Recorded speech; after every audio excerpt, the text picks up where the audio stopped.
Olá, tudo bem?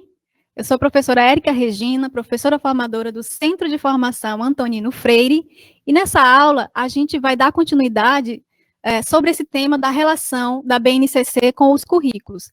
Como se dá esse processo, essa trajetória da BNCC até o plano de aula do professor e quais são os elementos indispensáveis na construção do currículo. Então, só recapitulando um pouco, vamos lembrar que a BNCC é o conjunto de orientações que deverá nortear os currículos das escolas, das redes públicas e privadas de ensino de todo o Brasil. E aqui eu destaco a ideia de nortear os currículos, porque, embora a BNCC traga um conjunto de aprendizagens essenciais que devem ser aprendidas ao longo de toda a educação básica, isto é, da educação infantil ao ensino médio, e também traga habilidades e competências a serem desenvolvidas, ela ainda não é o currículo.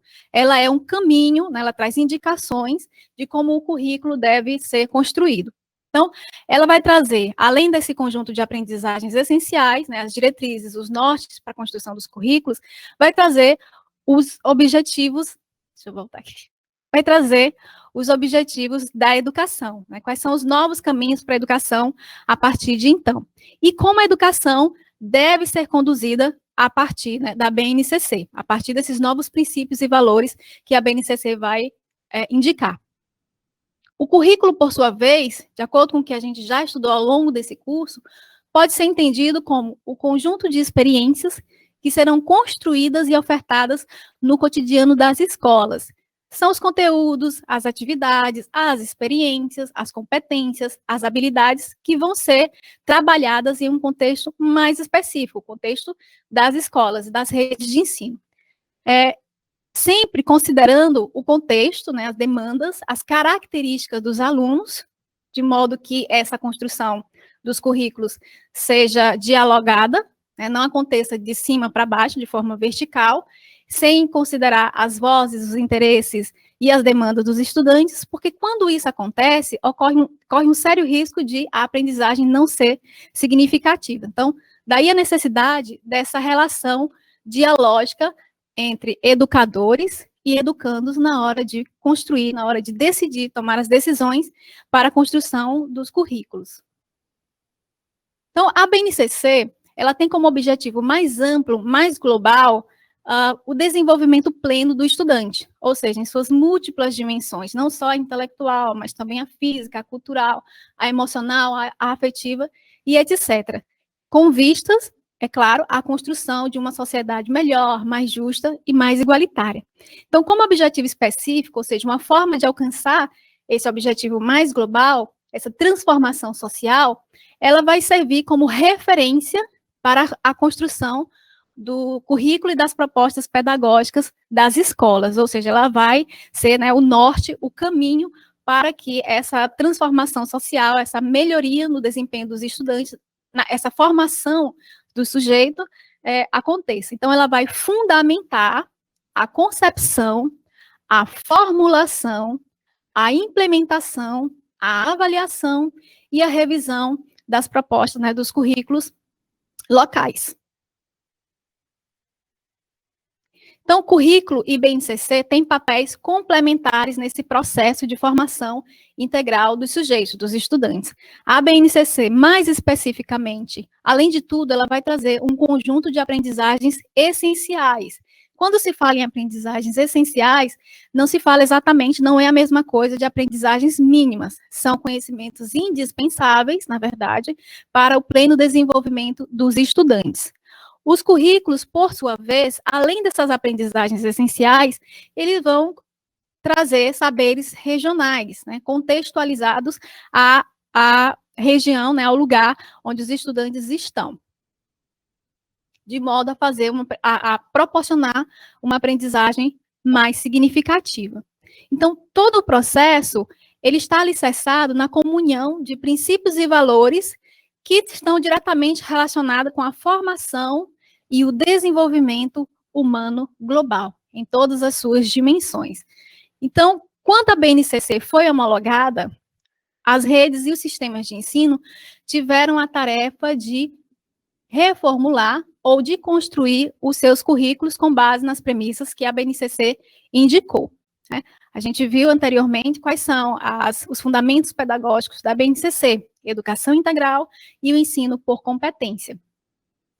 Com o documento pronto, com os currículos prontos, foi a vez das escolas revisitarem as suas propostas pedagógicas, o projeto político-pedagógico, que é onde, de fato, o currículo vai se apresentar. Então, as escolas, elas têm ainda a prerrogativa, né, de concretizar o currículo, de contextualizar ao ambiente escolar.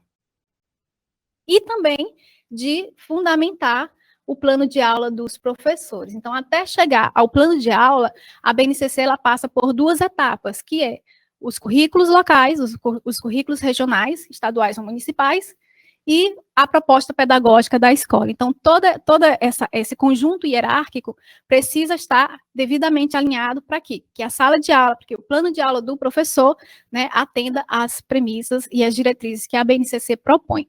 E quando eu falo em propor, vale lembrar que, embora a BNCC traga um conjunto de orientações, ela é, sim, uma normativa, ou seja, ela tem força de lei. Então, os currículos, eles vêm com a proposta, né, com a tarefa de materializar e adequar as proposições da BNCC à realidade local, trazer o significado, né? Então, o papel dos currículos nesse processo é o de materializar e adequar as proposições da BNCC à realidade local, ou seja, fazer com que, dentro daquele contexto, tudo isso faça maior sentido. E sempre considerando dois elementos fundamentais, que é a autonomia dos sistemas de ensino e das escolas. Sim, a BNCC, ela é muito enfática em dar essa liberdade para que os sistemas e as escolas escolham os caminhos mais adequados para a construção dos currículos, e o contexto e as características dos estudantes, de modo a sempre estar alinhado com a ideia de aprendizagem significativa, aprendizagem contextualizada, aprendizagem para a formação integral. Então, o currículo, ele vai se caracterizar por um conjunto de decisões, né? E essas decisões precisam ser tomadas com todos os atores envolvidos no processo, não só as escolas, mas também a comunidade, a família e os próprios estudantes. Então, dentre essas decisões, algumas ações são fundamentais para a elaboração dos currículos. Dentre elas, vamos destacar aqui o contextualizar os conteúdos dos componentes curriculares, né, indicando como esses conteúdos serão apresentados, representados, conectados, enfim, fazer com que eles tenham sentido para o estudante. Outra ação indispensável é decidir sobre formas de organização interdisciplinar. A BNCC é enfática em falar da importância da interdisciplinaridade, né, e decidir sobre formas de organização interdisciplinar dos componentes curriculares, ou seja, como as disciplinas, as matérias estarão conectadas, né, como elas estarão articuladas. Selecionar e aplicar metodologias e estratégias didático-pedagógicas diversificadas. É sempre bom lembrar que a sala de aula é um ambiente muito plural. Então, os professores, eles precisam de estratégias, precisam de caminhos, ritmos diferentes para atender as diferentes demandas dos estudantes. Conceber e pôr em prática situações e procedimentos para motivar e engajar os alunos nas aprendizagens, uma vez que a motivação e o engajamento, ou seja, o interesse do estudante é fundamental para a sua própria aprendizagem. Construir e aplicar procedimentos de avaliação formativa, de processo ou de resultado, sempre considerando as situações e os contextos de aprendizagem dos estudantes. E outro elemento fundamental nesse processo de avaliar é utilizar os resultados da avaliação, né, para melhorar, como referência, para melhorar o desempenho da escola e dos estudantes. Também é importante, na hora de se construir o currículo, selecionar, produzir, aplicar e avaliar recursos didáticos e tecnológicos para apoiar o processo de ensinar e aprender.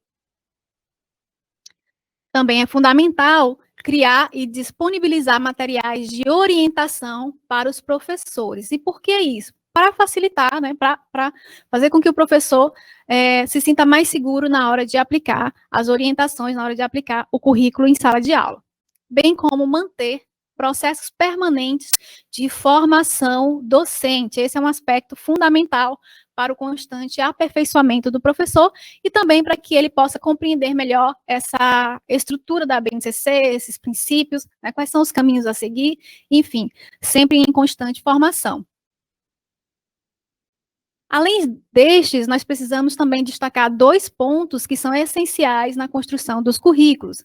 Um deles é a adequação às diferentes modalidades de ensino, ou seja, a educação de jovens e adultos, a educação no campo, indígena, quilombola e etc. Porque todas essas modalidades de ensino têm suas especificidades que precisam ser atendidas, que precisam ser consideradas na hora de construir o currículo.